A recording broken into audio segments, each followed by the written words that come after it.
오늘의 말씀 사도행전 10장 44절로 48절입니다. 다 같이 한 목소리로 읽도록 하겠습니다. 시작. 베드로가 이 말할 때 성령이 말씀 듣는 모든 사람에게 내려오시니 베드로와 함께 온 할례 받은 신자들이 이방인들에게도 성령 부어주심을 인하여 놀라니 이는 방언을 말하며 하나님 높임을 들음이러라. 이에 베드로가 가로되 이 사람들이 우리와 같이 성령을 받았으니 누가 능히 물로 세례줌을 금하리요 하고 명하여 예수 그리스도의 이름으로 세례를 주라 하니라. 저희가 베드로에게 수위를 더 유하기를 청하니라. 아멘. 오늘은 말씀드린 대로 성령 강림 주일입니다. 성령 강림 주일은 예수님이 부활하신 이후에 50일 되던 날, 그리고 예수님이 승천하신 이후에 10일째 되던 날에 예수님의 말씀대로 제자들이 모여서 기도하고 있을 때 성령님 강림하신 날입니다. 그리고 특별히 성령 강림이 교회의 역사에 중요한 이유는 교회의 탄생일이라고 할 수 있습니다. 성령 강림을 통해서 교회가 탄생했고 강림하신 성령님의 역사를 통해서 교회가 성장하고 확장되고 교회가 지금까지 이루어질 수 있도록 하신 분이 바로 성령님이기 때문입니다.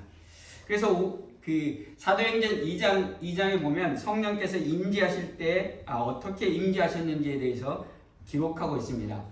오순절 날이 이름에 저희가 다 같이 한 곳에 모였더니 호련히 하늘로부터 급하고 강한 바람 같은 소리가 있어 저희 앉은 온 집에 가득하며 불의 혀같이 갈라지는 것이 저희에게 보여 각 사람 위에 임하여 있더니 저희가 다 성령의 충만함을 받고 성령이 말하게 하심을 따라 다른 방언으로 말하기를 시작하니라. 아멘.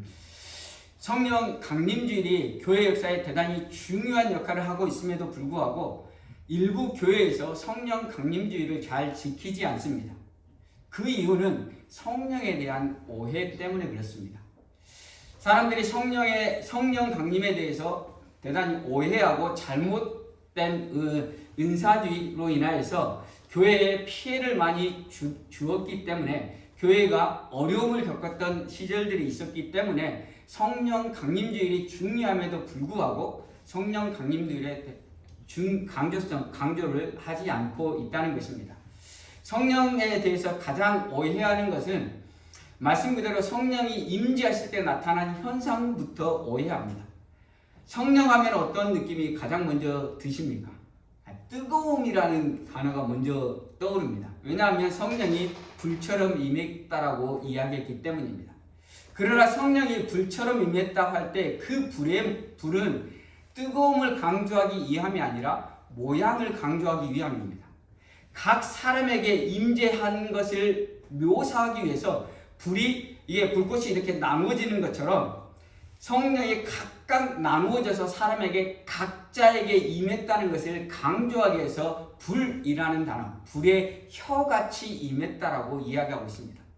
그럼에도 불구하고 우리는 불이라는 단어 때문에 성령이 임재하면 뜨겁다라는 생각을 합니다. 어디에도 성령의 임재를 뜨거움으로 묘사하지는 않습니다. 여기서부터 성령의 임재에 대해서 오해가 시작됐고, 특별히 성령께서 임재하실 때 성령께서 임재하신 이유가 무엇인가? 성령께서 임재하신 이유에 대해서 사도 요한은 그렇게 이야기하고 있습니다. 요한복음 16장에 보면 그러하나 진리의 성령이 오시면 그가 너희를 모든 진리 가운데로 인도하시리니 그가 자의로 말하지 않고 오직 듣는 것을 말하시며 장래일을 너희에게 알리시리라. 성령께서 하시는 일은 진리로 우리를 인도하는 것입니다. 바꿔 말하면 우리에게 믿음을 주시기 위해서 성령께서 오셨다는 것입니다. 예수가 그리스도라는 사실을 성령이 임재함으로 인해서 우리가 믿을 수 있게 되었다는 것입니다. 그렇다고 한다면 우리 모두는 이미 성령이 임재해 있다는 것입니다. 성령의 임재가 아니고서는 예수가 그리스도이심을 우리는 믿을 수 없습니다. 어찌 사람이 부활했다는 것을 믿을 수 있고 어찌 사람이 하늘로 승천해서 올라갔다는 것을 믿을 수 있습니까? 이것은 우리가 이미 성령이 임재해서 성령께서 우리에게 믿음을 주셨기 때문에 예수가 그리스도라는 것, 예수 그리스도께서 십자가의 죽으심으로 우리가 구원받은 하나님의 자녀가 되었다는 것, 그리고 예수님의 부활과 승천을 통해서 우리에게 부활의 산 소망과 영원한 하나님 나라의 소망을 주셨다는 것을 우리는 믿습니다. 아멘. 그럼에도 불구하고 왜 우리에게는 오순절 마가 다락방에서 일어났던 그 성령의 불같이, 그리고 우리 눈에 우리가 인지할 수 있도록 성령이 임하지 않는 것일까요? 그것은 오순절 마가 다락방에 성령이 임재할 때 제자들과 거기에 모여있던 성도들은 성령을 한 번도 경험해 보지 않았습니다. 성령이 어떻게 임재하시는지, 그리고 성령이 오시면 어떠한 일이 일어나는지에 대해서 그들은 전혀 알지 못했다는 것입니다. 그래서 하나님께서 그들에게 특별히 은혜를 주셔서 사람이 인지할 수 있는 방법으로 성령이 임재했다는 것입니다. 그래서 예수님께서 말씀하신 대로 성령이 임재했다는 것을 모든 성도들이 알아볼 수 있도록 임재하셨다는 것입니다. 오늘날에도 특별히 성령이 우리들이 알아볼 수 있게끔 임재하는 경우들이 있습니다. 그러나 대부분의 경우에는 우리가 인지할 수 없는 상황 가운데서 성령은 이미 우리 안에 임재해 있다는 사실입니다. 일부의 은사자들이 하나님께 성령이 주실 때 나타나는 그 현상들, 그것만을 바라고 계속해서 성령의 은사들을 바라고 나아감으로 인해서 하나님께서 성령을 통해서 진짜로 주시고자 싶은 믿음, 그리고 성령을 통해서 말씀이신 진리이신 예수 그리스도께서 인도하시는 것을 가로막고 있다는 것입니다.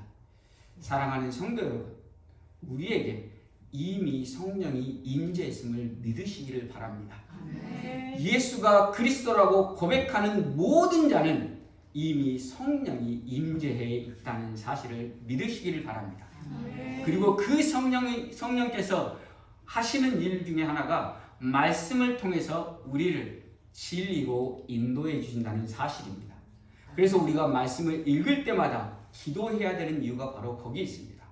말씀은 하나님의 영의 감동을 통해서 기록된 것이기 때문에 성령을 통하지 않고서는 말씀을 깨달을 수 없고, 말씀을 깨달을 수 없다는 것은 우리가 올곧게 하나님을 섬길 수 없다는 것입니다.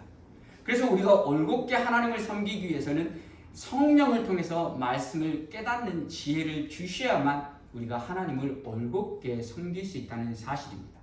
그래서 늘 말씀을 묵상할 때마다, 늘 말씀을 들으러 예배당에 나올 때마다 성령님 도와주셔서 말씀을 깨닫는 지혜를 주시라고 기도하시기를 바랍니다. 아멘. 저도 설교를 할 때, 설교를 준비할 때 항상 하는 것이 바로 기도입니다.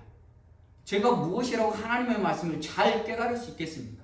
때로는 설교를 하다가 중간에 완전히 막힐 때가 있습니다. 막히면 어떻게 하겠습니까? 기도로 땡깡 놓는 것밖에 없습니다. 기도하고 하나님께 땡깡 놓습니다. 하나님, 내일 새벽에 말씀을 증거해야 되는데 하나님 여기서 깨닫지 못하면 말씀을 준비할 수 없습니다. 잠도 못 잡니다. 내일 새벽에 당장 준비를 해야 되는데, 오늘 주일에 하나님 말씀을 증거해야 되고 하나님의 자녀들에게 말씀의 꼴을 먹여야 되는데 하나님께서 깨닫게 해주시지 않으면 제 능력으로는 어떻게 할 수 없습니다라고 하나님 앞에 땡깡을 놓습니다. 땡깡 놓는다는 표현이 좀 그렇지만 하나님 앞에 기도하고 간절히 구합니다. 그러면 하나님께서 지혜를 주시고 말씀을 깨닫게 해주신다는 사실입니다. 저에게만 그러겠습니까? 우리 모두 다 하나님의 자녀입니다. 우리가 하나님의 말씀을 읽을 때, 우리가 하나님의 말씀을 들을 때 성령님 도와주십시오라고 간절히 구하는 마음으로 나아가면 성령께서 도와주시고 그 말씀을 깨닫는 지혜를 주십니다. 그리고 또한 그 말씀대로 살 수 있는 능력도 주신다는 사실입니다. 그래서 바라기는 우리 모두가 성령의 능력을 힘입고 말씀을 깨닫고 말씀대로 행함을 통해서 하나님이 기뻐하시는 삶으로 나아가는 우리 모두가 될 수 있기를 간절히 소원합니다. 아멘. 우리가 계속해서 고넬료의 이야기를 살펴보고 있습니다. 고넬료가 환상 중에 베드로를 청하라는 사자의 말을 듣고 베드로를 청하러 보냈고 베드로가 가이사라에 도착했습니다. 그리고 가이사라에서 말씀을 증거했는데 그 말씀 증거는 다음번으로 넘기도록 하겠습니다. 먼저 왜냐하면 성령 강림 주일이기 때문에 고넬료 가족에게 임했던 성령의 역사를 통해서 성령이 임했을 때 우리가 성령의 임재를 받고 우리가 어떻게 살아가야 되는지에 대해서 우리가 살펴보고자 합니다. 44절입니다. 베드로가 이 말할 때 성령이 말씀을 듣는 모든 사람에게 내려오시니 베드로가 이 말할 때 이 말은 평화의 복음을 증거할 때 복음을 증거하는 말을 베드로가 할 때 성령께서 내려오셨다는 것입니다. 여기서 담담하게 성령이 내려오셨다라고 기록하고 있지만 여기에서의 성령이 내려오심도 오순절 마가다락방의 성령의 역사와 동일하게 일어났습니다. 베드로가 이 성령의 이방인인 고넬료가 성령을 받는 모습을 묘사하는 15장에서 저희도 우리와 동일하게 성령을 받았다라고 이야기하고 있습니다. 저희도 우리와 동일하게 성령을 받았다는 것은 성령께서 사람이 인지할 수 있도록 소리와 보이는 모양으로 각각에게 임재하셨다는 것입니다. 그 은혜를 이방인에게도 베풀어 주셨다는 것입니다. 그리고 그 은혜 받은 자들이 무엇할 때? 이 말할 때, 복음을 증거할 때, 말씀을 들을 때 성령이 임재했다는 사실입니다.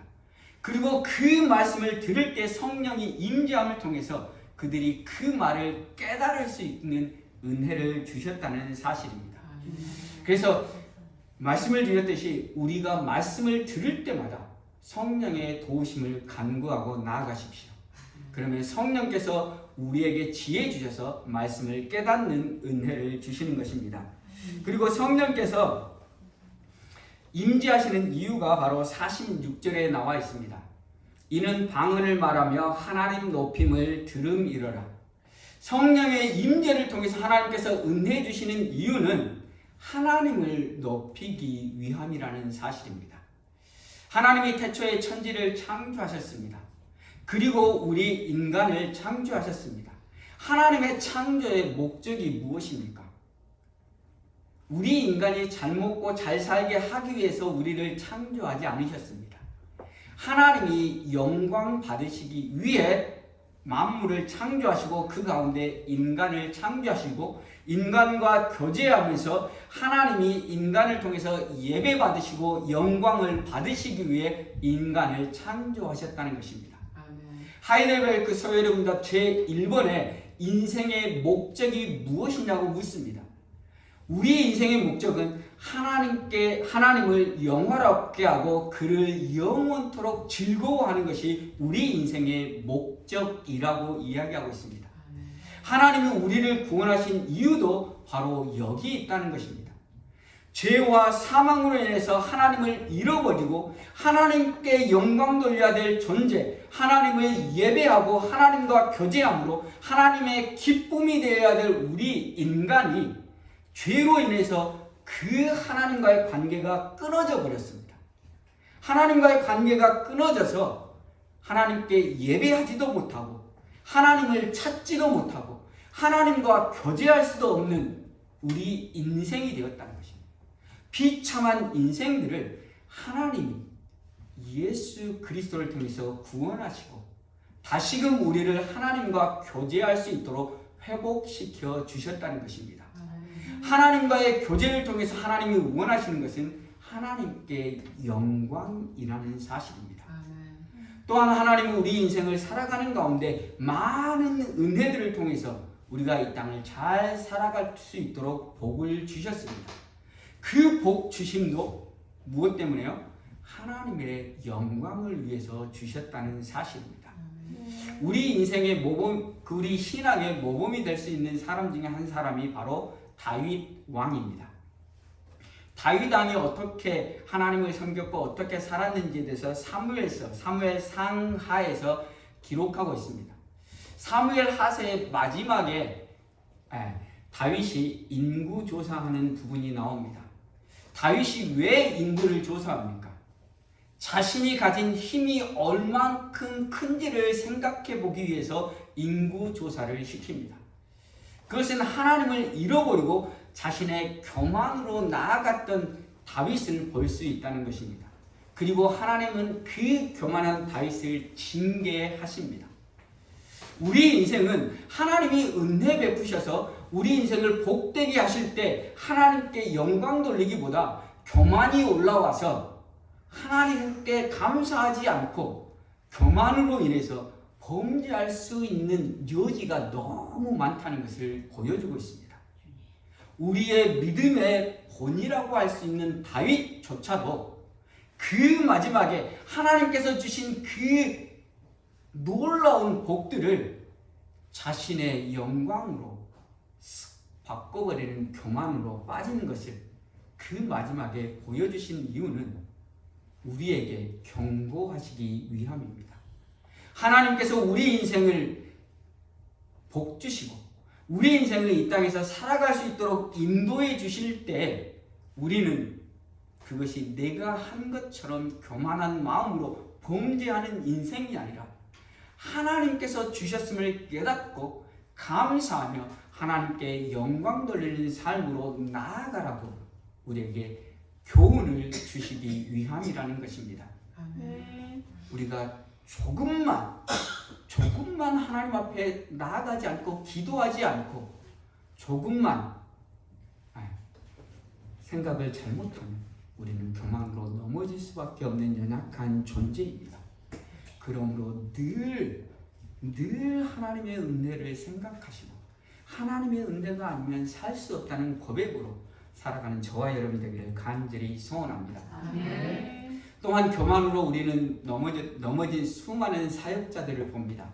특별히 하나님께서 주셔서 은사로 인해서 수많은 병자들을 고쳤던 수많은 은사자들을 볼 때 그들이 처음에는 어떻게 은사를 받았습니까?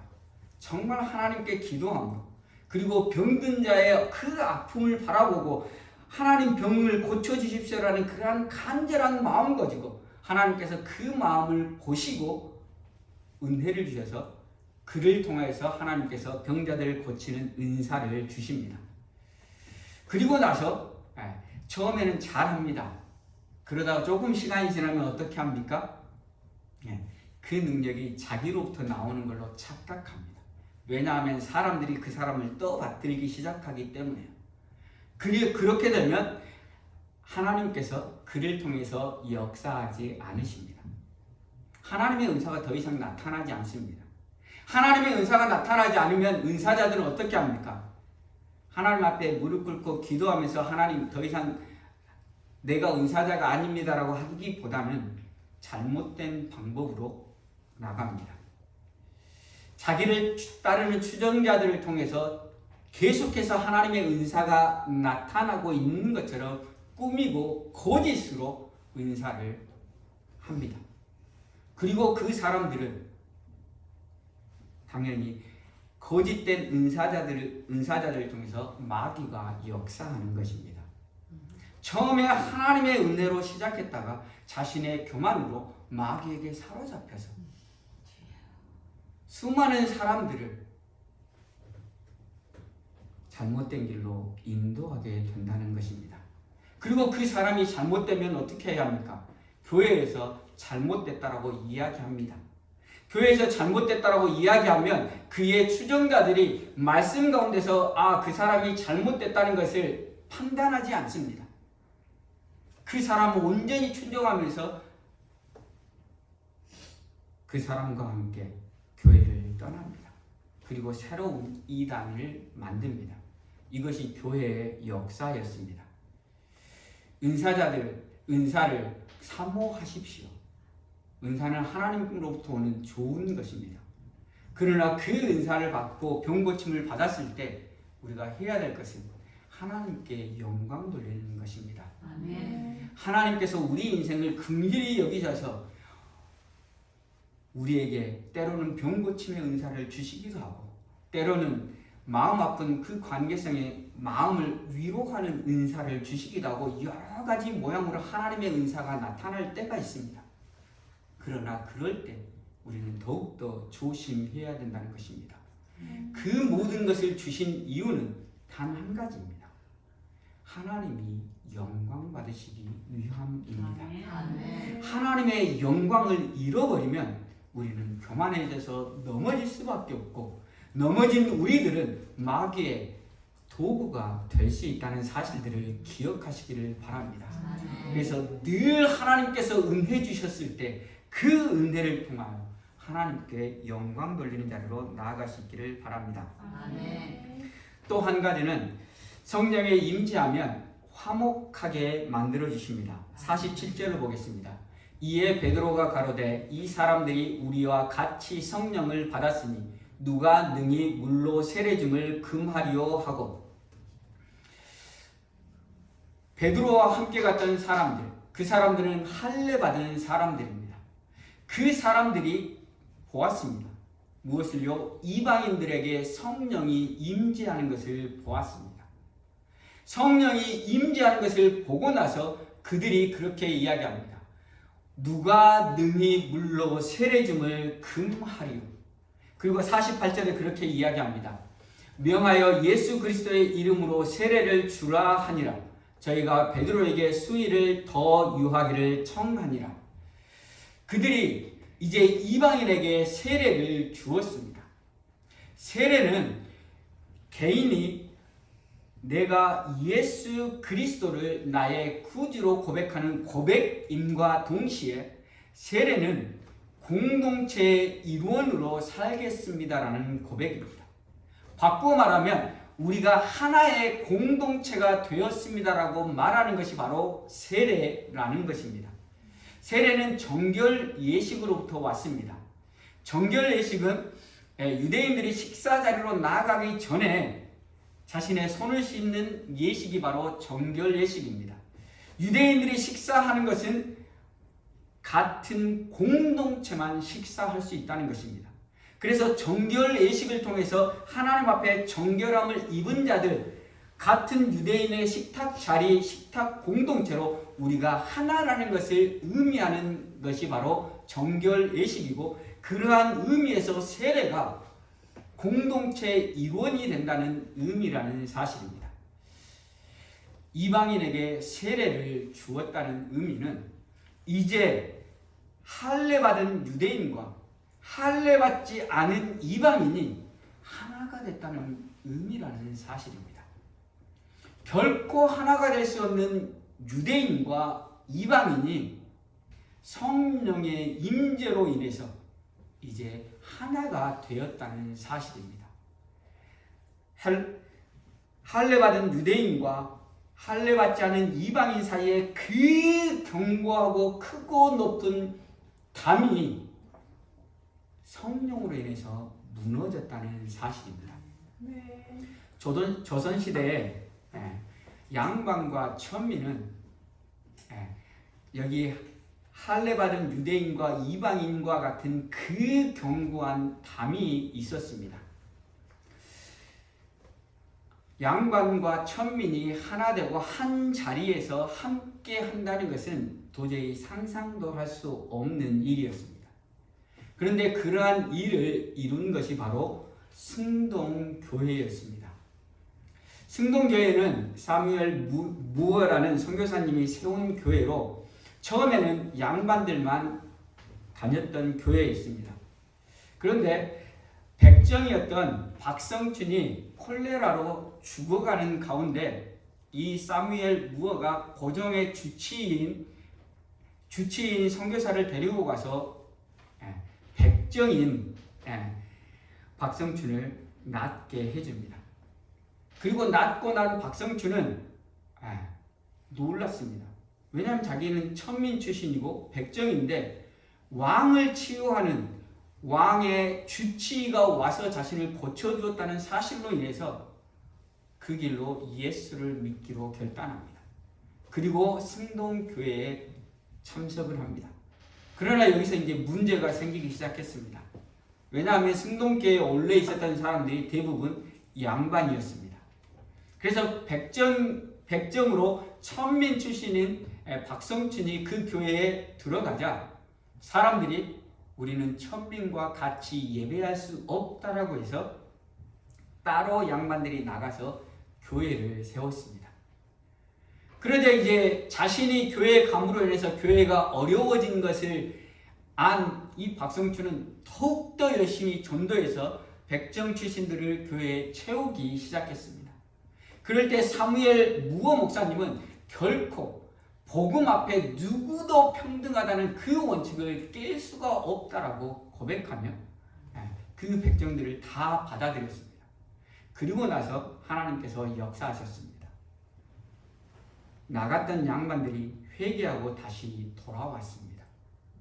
그래서 그들이 백정과 양반이 한 곳에서 예배드리며 하나님의 사랑 안에서 그들이 하나 되는 모습을 보였고 그로 인해서 신분 제도가 무너지는데 일조에 있던 교회가 바로 승동교회입니다. 예수 그리스도의 능력이 아니면 결코 이루어질 수 없는 것입니다. 할례받은 유대인과 할례받지 않는 이방인이 그 높은 담이 무엇으로 깨어질 수 있겠습니까? 오직 성령의 능력밖에는 없다는 사실입니다. 오늘 우리들 자신들을 보면 오늘 세상은 그렇게 합니다. 사람들을 구분짓고 내 편과 네 편으로 나누려고 합니다. 그래서 내 편의 힘을 가지고 상대편을 핍박하는 것이 오늘날 현실입니다. 그 현실 가운데 오늘 우리 하나님을 믿는다고 하는 우리들도 자유롭지 못한 것 같습니다.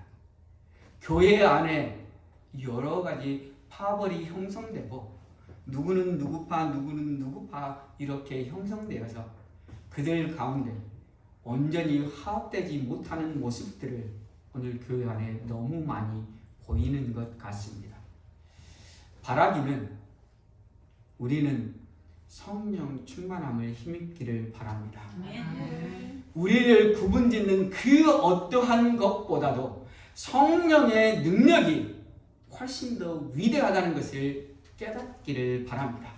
그래서 우리 모두가 성령 충만함을 힘입을 때만이 우리는 온전히 하나로 나아갈 수 있다는 사실입니다. 그리고 오늘 베드로에게 수일 더 유하기를 청하고 있습니다. 이전에도 베드로는 고넬료가 보낸 사람들과 욥바에서 피장 시몬의 집에서 함께 머물렀습니다. 그때의 머무름과 지금의 머무름은 전혀 다른 머무름입니다. 그때는 하나님께서 명령하셔서 어쩔 수 없이 이방인을 받아들여서 함께 머물렀지만 서로 대면대면했을 것입니다. 당신은 유대인이고 베드로는 유대인이고 이방인들하고 밥 먹을 때도 약간 대면대면하고 이랬을 것입니다. 그러나 모두가 성령을 받고 난 그리고 세례받고 난 이후에 함께 머무르는 것은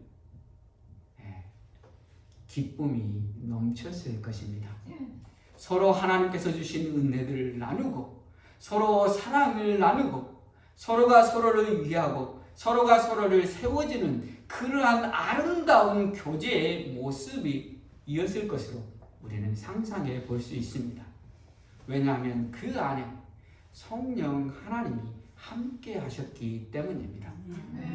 우리 교회의 교제가 이러한 모습이기를 바랍니다. 우리 모두가 성령 충만함으로 말미암아서 우리 안에 있는 어떠한 구별도 뛰어넘고 성령으로 하나 되는 모습으로 서로가 서로를 사랑하며 서로가 서로를 세워주고 서로가 서로에게 받은 은혜를 나누며 서로가 믿음이 굳건하게 세워지는 그러한 교제가 될 수 있기를 바랍니다. 아멘. 그러기 위해서 우리 각자가 성령 충만함으로 나아가야 된다는 사실입니다. 아멘. 오늘 설교의 제목이 모두에게 임하는 것. 오늘 설교의 제목이 모든 사람에게입니다. 성령이 모든 사람에게 임했습니다. 그러나 전제의 조건이 있습니다. 말씀을 듣는 모든 사람에게 임했다는 사실입니다. 아멘. 말씀을 듣는 모든 사람이라는 의미는 마음을 열고 하나님을 사모하고 하나님의 말씀을 듣기로 결단한 사람들에게 성령이 임재했다는 사실입니다. 아멘. 우리가 예배에 나올 때마다 우리의 마음이 하나님을 향해 하나님을 찾고 갈망하는 마음으로 나올 수 있기를 바랍니다. 아멘. 예수님께서 말씀하시는 씨 뿌리는 자의 비유를 통해서 우리 마음밭이 옥토밭이 되기를 간절히 소원합니다. 아멘. 우리 마음밭이 옥토밭이 되어서 말씀이 떨어질 때마다 그 말씀이 자라나고 열매 맺어 30배, 60배, 100배에 결실할 수 있는 우리의 마음밭이 될 수 있기를 간절히 소원합니다. 아멘. 그 마음밭은 우리가 얼마만큼 하나님을 사모하고 얼마만큼 하나님을 찾으며 예배 가운데 하나님을 만나고자 하는 그러한 갈망함이 있느냐에 따라서 우리의 마음밭이 바뀐다는 사실입니다. 성령이 각자에게 임한 것처럼 우리 각자가 받는 은혜는 다 다를 수밖에 없다는 사실입니다.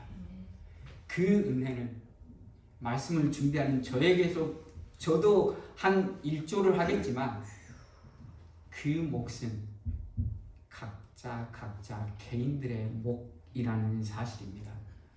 여러분들이 얼마만큼 하나님을 갈망하고 얼마만큼 말씀을 하나님의 말씀으로 받고 순종하려고 결단하며 나아가는 그러한 마음이 있느냐에 따라서 하나님께서 우리에게 성령을 부어주신다는 사실을 믿으시기를 바랍니다. 아멘. 그래서 늘 예배를 드릴 때마다 간절히 하나님의 사모하고 간절히 찾는 마음으로 나오는 저와 여러분이 되기를 간절히 소원합니다. 아멘. 우리가 말씀을 마치고 기도를 할 텐데요. 성령의 임재를 우리가 기념하는 성령 강림 주일입니다. 성령께서 임재하셔서 우리가 이 땅에서 살 때 어렵고 힘든 순간에도 성령께서 우리를 붙들어 주시고 붙잡아 주시고 인도해 주십니다. 그 이유는 단 한 가지, 하나님의 영광을 위해서입니다.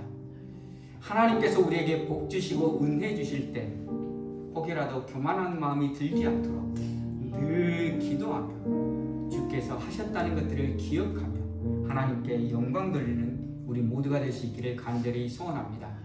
또한 우리의 인생 가운데 어렵고 힘든 환경 가운데 하나님을 더욱더 찾고 하나님을 더욱더 바라고 나아가는 우리 모두가 될 수 있기를 간절히 소원합니다. 그렇게 찾고 바라고 나아갈 때 긍휼하신 하나님이 은혜로 우리를 채워주실 것입니다. 이 시간 찬양하고 기도하도록 하겠습니다. 이 시간 기도하기에 앞서 여러분들의 아픈 부위에 손을 올려주시기를 바랍니다.